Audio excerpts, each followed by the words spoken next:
नमस्ते बच्चों, आज हम लोग एक बहुत ही इम्पोर्टेंट और इंटरेस्टिंग टॉपिक करने वाले हैं। आज मैं जो आपके सामने करवाने वाली हूँ वो एग्जाम की दृष्टि से बहुत इम्पोर्टेंट है। राजस्थान के हर एग्जाम में उसमें से 2 या 3 क्वेश्चन जरूर बनते हैं।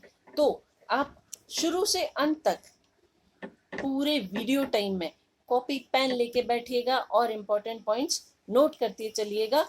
बहुत आसान टॉपिक है लेकिन इम्पोर्टेंट भी है। आसान सोच के छोड़ मत दीजिएगा और मुश्किल समझ के भी छोड़ मत दीजिएगा कि ये तो होता ही नहीं है और आसान कि हो ही जाएगा। नहीं, इम्पोर्टेंट फैक्ट्स है और कुछ नाम है, कुछ तारीखें हैं, इसलिए हमारा ये जानना जरूरी है। राजस्थान को जानने के लिए ये टॉपिक पढ़ना बहुत जरूरी है। तो चलिए हम इस टॉपिक को शुरू करते हैं। चलिए बच्चों, हम लोग ये टॉपिक करते हैं। सिर्फ 2 ही पेज में ये टॉपिक मैंने तैयार किया है, पर बहुत इंपॉर्टेंट है। शॉर्ट नोट्स वगैरह की तरीके से तैयार किया है, तो आपको अलग से कुछ भी तैयार करने की ज़रूरत नहीं रहेगी। पहले तो हम लोग कुछ पॉइंट्स देखते हैं, जैसे राजस्थान का भौगोलिक स्वरूप। ये टॉपिक हमारा इम्पोर्टेंट है, लेकिन उससे भी ज़्यादा इम्पोर्टेंट है राजस्थान का एकीकरण। एकीकरण हमें ये बताएगा कि राजस्थान आज जिस भौगोलिक स्वरूप में है वहाँ तक पहुँचा कैसे, किन किन प्रक्रियाओं को होके यहाँ से गुजरा है। तो चलिए हम राजस्थान के एकीकरण से संबंधित कुछ इंपॉर्टेंट फैक्ट्स देखते हैं। आप कॉपी में नोट करते चलिएगा। तो पहला फैक्ट है, राजस्थान की आज़ादी के समय, भारत की आज़ादी के समय भारत में 565 रियासतें थी और जिनमें से 562 रियासतों का विलय पहले ही शुरुआत में ही कर दिया गया था। और आज़ादी के समय राजस्थान में 19 रियासतें, 3 ठिकाने और एक अजमेर मेरवाड़ा जो है वो चीफ शिफ्ट था, जो सीधे सीधे अंग्रेजों के अधिकार में था, इसलिए इसको केंद्र शासित प्रदेश भी कहते थे। अब हमारा तीसरा पॉइंट, राजस्थान और भारत के एकीकरण में एक व्यक्ति का सबसे इम्पोर्टेंट हाथ है, वो है हमारे भारत के लौह पुरुष श्री वल्लभ भाई पटेल का। और उनकी नीति थी लौह रक्त नीति की, किसी तरह मनवाना ही है, चाहे राजी मन से माने, प्यार से माने या दंड से माने। तो उन्होंने जब ठान लिया कि एकीकरण करना है तो करना था। और भारत का बिस्मार्क भी उनको कहा जाता है। ये पॉइंट है, हिस्ट्री में आपको कभी भी क्वेश्चन में पूछा जा सकता है कि भारत का बिस्मार्क किसे कहा जाता है, तो आपको नाम लिखना होगा सरदार वल्लभ भाई पटेल। और अब इम्पोर्टेंट फैक्ट आता है, राजस्थान का एकीकरण जो है वो कितने चरणों में पूरा हुआ? 7 चरणों में। और हर चरण का अपनी तारीख है, अपना नाम है और कुछ खास चीज़ें हैं। यह प्रक्रिया 18 मार्च 1948 से शुरू हुई और 1 नवंबर 1956 में संपूर्ण हुई। इस पूरी प्रक्रिया में 8 वर्ष 7 माह और 14 दिन का समय लगा। तो ये तो थे कुछ सामान्य से फैक्ट। अब मैंने ये एक आपके लिए टेबल बनाई है, देखिए, 1 मिनट। राजस्थान का एकीकरण है वो 7 चरणों में हुआ था।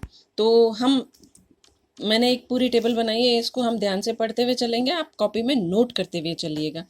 जैसे प्रथम चरण है, नाम, चरणों के नाम भी यही है, मैंने टेबल बनाई है। इसमें टेबल में हेडिंग्स दिए हैं, क्रम संख्या, चरण, तिथि, नाम और सम्मिलित किए गए क्षेत्र, प्रधानमंत्री या मुख्यमंत्री, मुख्यमंत्री, प्रधानमंत्री का नाम, राज प्रमुख, उपराज प्रमुख इत्यादि या राजधानी का नाम और कुछ विशेष विवरण और कुछ इंपॉर्टेंट फैक्ट्स है। मैंने कहा कि मैं इंपॉर्टेंट फैक्ट्स लिखाऊंगी तो बस लिखाऊंगी। अब हम पहला चरण देखते हैं। हमारा पहला चरण है, ये 18 मार्च 1948 को हुआ। इसमें राजस्थान जो शुरुआत थी वो मत्स्य संघ रखा गया और इसमें जो रियासतें या ठिकाने शामिल किए गए वो थे अलवर, भरतपुर, धौलपुर और करौली। ये 4 तो रियासतें थी और निब्राना ठिकाना था, वो जो है कि वो यहाँ भरतपुर के पास ही पड़ता है। उसके बाद इसमें प्रधानमंत्री कौन बने? शोभाराम कुमावत, जो कि अलवर के थे, और युगल किशोर चतुर्वेदी और गोपीलाल यादव को, इन दोनों को क्या बनाया गया? उप प्रधानमंत्री। तो देखिए क्वेश्चन नाम कैसे आते कि प्रथम चरण की तिथि सबसे इजी है, राजस्थान के प्रथम चरण की तिथि और नाम बताइए। तिथि भी पूछी जा सकती, नाम भी, ये सबसे इजी क्वेश्चन है। फिर ठिकाने भी पूछे जाते हैं या कौन सी रियासतें थी ये भी पूछे जाते हैं कि प्रथम चरण में कौन कौन सी रियासतें सम्मिलित हुई, तो ये नाम रहेगा। कौन सा ठिकाना था? तो निमराना। फिर एक बार ये क्वेश्चन भी आया कि प्रधानमंत्री कौन थे, तो प्रधानमंत्री किसे बनाया गया? शोभाराम कुमावत को। फिर एक बार क्वेश्चन आया था कि उप प्रधानमंत्री, अब अगर दोनों नाम है तो दोनों रहेंगे, और अगर दोनों में से कोई एक नाम और 3 नाम कुछ और हो तो इनमें से कोई एक नाम जो भी हो। फिर राज प्रमुख महाराजा उदयभान सिंह जो कि धौलपुर के महाराजा थे, वो राज प्रमुख बनाए गए, और राजा गणेश पाल वासुदेव जो कि करौली के राजा थे, उनको उपराज प्रमुख बनाया गया, और राजधानी बनाई गई अलवर। देखिए इसमें जो जो रियासतें थी सबको कोई न कोई इंपॉर्टेंस दी गई, किसी भी रियासत को नहीं छोड़ा गया। फिर नामकरण जो है वो के.एम. मुंशी के सजेशन पे हुआ, और उद्घाटन करता थे वी.एन. गाडगिल। ये भी क्वेश्चन बना कि मत्स्य संघ का नामकरण किसने किया? तो के.एम. मुंशी ने किया, और उद्घाटन किसने किया? वी.एन. गाडगिल ने किया। अब इसमें इंपॉर्टेंट फैक्ट बता देती हूँ मैं आपको। एक शॉर्ट ट्रिक है ABCD, सीधी सी बात है। ABCD कैसे? A Alwar, B Bharatpur, C Karauli, और D जो है वो धौलपुर है। तो ये राज्य या रियासतें इसमें मिलाई गई, और निमराना ठिकाना था। तो ये याद रखने वाली चीज है। इसका उद्घाटन कहाँ हुआ? लोहागढ़ दुर्ग। लोहागढ़ कहाँ का किला है? भरतपुर का, और इसका क्षेत्रफल था 12,000 वर्ग किलोमीटर। तो ये पूरा लाइन थी प्रथम चरण की। इसमें से क्वेश्चन आते ही आते हैं, मतलब राजस्थान।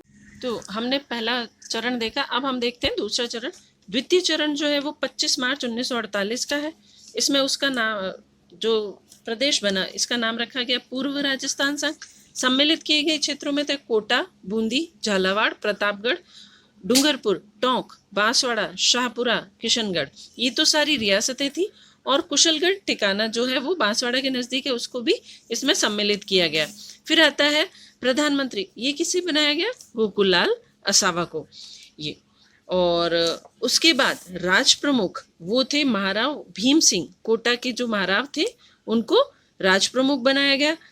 फिर महाराज बहादुर सिंह जो बूंदी के थे, इनको उपराज प्रमुख बनाया गया, और एक और पद रखा गया कनिष्ठ उपराज प्रमुख, वो थे महारावल लक्ष्मण सिंह जो कि डूंगरपुर के थे, और राजधानी किसे रखा गया?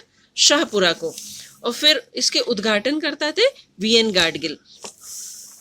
अब एक इम्पॉर्टेंट फैक्ट ये है कि उद्घाटन जो था वो कोटा के दुर्ग में रखा गया, और क्षेत्रफल जो था 16,807 वर्ग किलोमीटर इस संपूर्ण क्षेत्र का क्षेत्रफल था। अब एक इम्पॉर्टेंट फैक्ट कि बांसवाड़ा रियासत के शासक जो चंद्रवीर सिंह थे, उन्होंने शासन सौंपते हुए जो कागजों पर हस्ताक्षर करने की बारी आई तो उन्होंने कहा मैं आज अपने डेथ वारंट पर हस्ताक्षर कर रहा हूँ। मैंने एक जगह क्वेश्चन ये पढ़ा भी था कि ये किसका कथन है कि मैं आज मैं अपने डेथ वारंट पर हस्ताक्षर कर रहा हूँ, तो उत्तर क्या है? शासक चंद्रवीर सिंह। तो ये हमारा द्वितीय चरण है, ये देख लीजिए। अब हम देखते हैं तीसरा चरण। तृतीय चरण नाम यही है, और इसकी तारीख है 18 अप्रैल 1948। देखिए शुरुआत के 3 चरण 1948 के हैं। 18, 25, वापस 18, 18 मार्च, 25 मार्च, 18 अप्रैल। और इसमें नाम क्या क्या रखा गया? संयुक्त राजस्थान। अब इसमें कौन कौन से क्षेत्र मिलाए गए? पूर्व राजस्थान संघ के जितने भी क्षेत्र थे उसमें एक उदयपुर रियासत और मिला दी गई। और इसमें जो प्रधानमंत्री थे वो माणिक्यलाल वर्मा को बनाया गया, वो उदयपुर के थे। और उप प्रधानमंत्री जो पहले गोकुललाल असावा प्रधानमंत्री थे, उनको उप प्रधानमंत्री का पद दे दिया गया। फिर राज प्रमुख महाराणा भूपाल सिंह मेवाड़ के जो थे उनको राज प्रमुख बनाया गया। महाराव भीम सिंह जो कि कोटा के थे उनको उपराज प्रमुख बनाया गया। और कनिष्ठ उपराज प्रमुख किसको बनाया गया? महारावल लक्ष्मण सिंह जो कि बूंदी के थे। और राजधानी किसे बनाया गया? उदयपुर को। और इसके उद्घाटन करता थे पंडित जवाहरलाल नेहरू। और इसमें इम्पोर्टेंट फैक्ट ये था कि कोटा को ही इम्पोर्टेंस देते हुए कोटा के दुर्ग में ही इसका उद्घाटन किया गया। और इसका क्षेत्रफल टोटल कितना रहा? 29,777 वर्ग मील। इन दोनों को मिला के इसका बना। तो ये तीनों अपने अपने एरिया में थे। अब चौथा चरण आता है, क्योंकि धीरे धीरे राजस्थान अब जुड़ के अलग अलग रियासतों से एक होके बड़ा होता जा रहा है। चतुर्थ चरण ये सबसे इम्पोर्टेंट है, क्योंकि यहीं से तो राजस्थान दिवस की शुरुआत हुई। चतुर्थ चरण 30 मार्च 1949 को। तो यही 30 मार्च की तारीख हमारा राजस्थान दिवस मनाया जाता है। इसमें जो चरण बना, इसको नाम दिया गया मत वृहत राजस्थान। अब इसमें जो संयुक्त राजस्थान बना था, ये सारी रियासतें जो इसमें सम्मिलित की गई थी, उसमें 4 बड़ी बड़ी रियासतें और सम्मिलित की गई, जिसमें जयपुर, जोधपुर, बीकानेर और जैसलमेर थे। और लावा जो ठिकाना था उसको भी इसमें सम्मिलित किया गया। तो मैक्सिमम राजस्थान अब एक हो गया था। और इसमें जो प्रधानमंत्री थे वो थे हीरालाल शास्त्री। इनको प्रधानमंत्री का पद दिया गया और बेसिकली ये मुख्यमंत्री बनाए गए थे, हीरालाल शास्त्री। प्रधानमंत्री हीरालाल शास्त्री को बनाया गया। इसे उस समय का मुख्यमंत्री भी, क्योंकि तब तक राजस्थान मुख्य एक हो चुका था, तो इनको वृहत राजस्थान का पहला मुख्यमंत्री और जो एकीकरण में था वो चौथा व्यक्ति ये था जिसे प्रधानमंत्री या मुख्यमंत्री बनाया गया। अब राज प्रमुख जो थे वो महाराणा भूपाल सिंह थे और महाराज प्रमुख भूपाल सिंह रहे। राज प्रमुख, अब जयपुर की बारी आई थी क्योंकि जयपुर इसमें सम्मिलित हो गया, तो मान सिंह द्वितीय जो थे वो जयपुर के राजा थे। तो उन्होंने ये शर्त रखी कि राजधानी जयपुर रखी जाए और राज प्रमुख इन्हें बनाया गया। उद्घाटन करता थे सरदार वल्लभ भाई पटेल। अब इस जगह पे बहुत सारे नए नए फैक्ट आए। इसका उद्घाटन कहाँ हुआ? सिटी पैलेस जयपुर में। और चूंकि जयपुर को राजधानी बनाया गया तो अन्य क्षेत्रों को भी इम्पोर्टेंस देने के लिए कुछ चीजें, जैसे उच्च न्यायालय वो जोधपुर में रखने की बात हुई, खनिज विभाग वो उदयपुर को दिया जाना तय हुआ, कृषि विभाग भरतपुर को दिया जाना तय हुआ, शिक्षा विभाग बीकानेर को दिया जाना तय हुआ और वन एवं सहकारी विभाग कोटा को। ये विभाग इन क्षेत्रों को दिए जाने तय हुए ताकि इनकी भी इम्पोर्टेंस बनी रहे और राजकाज एक ही जगह सेंट्रलाइज ना हो जाए। ये था चौथा चरण, जहां से कि हमारे राजस्थान दिवस की शुरुआत हुई थी। अब आता है पांचवा चरण 15 मई 1949 में। इसका नाम था संयुक्त वृहत्तर राजस्थान। इसमें क्या हुआ? वृहत राजस्थान में मत्स्य संघ का विलय कर लिया गया। अभी तक मत्स्य संघ अलग था, ये मत्स्य संघ अभी अपना अलग था, ये अलग बना और इसमें फिर चीजें जुड़ती गई आगे से आगे। मत्स्य संघ शुरुआत से अलग ही रहा, यहाँ लाके मत्स्य संघ को वृहत राजस्थान में मिलाया गया और इसका नाम रखा गया संयुक्त वृहत राजस्थान। और मुख्यमंत्री रहे हीरालाल शास्त्री, राजधानी रखी गई जयपुर, महाराज प्रमुख भूपाल सिंह रहे, राज प्रमुख मान सिंह द्वितीय रहे, उपराज प्रमुख महाराज भीम सिंह कोटा को बनाया गया। और ये जो सारा किया गया था जयपुर को राजधानी वगैरह बनाने का और ये चरण बनाने का, मत्स्य संघ को वृहत राजस्थान में मिलाने के मेन जो राय दी गई थी वो थी डॉक्टर शंकर देव राय समिति की। फिर आता है छठा चरण। 26 जनवरी 1950 को छठा चरण बना। राजस्थान संघ नाम दिया गया। आबू देलवाड़ा को छोड़कर समस्त सिरोही का विलय इसमें किया गया। संयुक्त वृहत राजस्थान में सिरोही मिलाया गया, लेकिन ये दो चीज जगहों को छोड़ दिया गया। तब राजस्थान संघ बना और हीरालाल शास्त्री इसके मुख्यमंत्री रहे। राज प्रमुख कौन रहे? मान सिंह द्वितीय और राजधानी बनाई गई जयपुर को। और यहाँ से राजस्थान का आधिकारिक नाम राजस्थान रखा गया।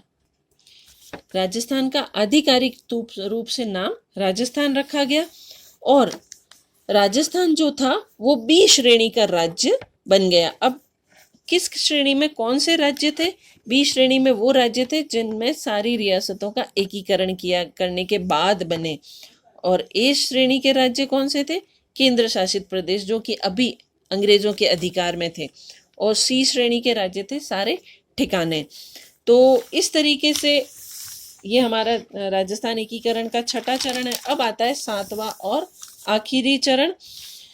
अब इसमें ये रहा 1 नवंबर 1956 को सप्तम चरण। फिर इसमें क्या क्या क्षेत्र मिलाए गए, बहुत सारे चेंजेस किए गए। अजमेर मेरवाड़ा जो कि चीफशिप क्षेत्र था, केंद्र शासित प्रदेश, डायरेक्ट अंग्रेजों के अधिकार में था, वो मिलाया गया। आबू देलवाड़ा क्षेत्र जो था उसको मिलाया गया।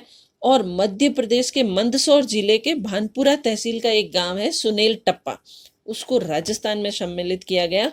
और राजस्थान का एक क्षेत्र सिरोंज जो कि गेहूं उत्पादन के लिए फेमस है, सिरोंज उपखंड जो है वो मध्य प्रदेश को दिया गया। और यहाँ आके मोहनलाल सुखाड़िया को मुख्यमंत्री बनाया गया। तब तक 3 चरणों में हीरालाल शास्त्री ही थे, उसके बाद मोहनलाल सुखाड़िया, और ये उदयपुर के थे। राज प्रमुख पद यहाँ से समाप्त कर दिया गया और राज्यपाल पद सृजित किया गया। राजधानी रही जयपुर। और जब राजस्थान का एकीकरण हुआ तो राजस्थान में 25 जिले थे और 26वां जिला जो बना था वो था अजमेर।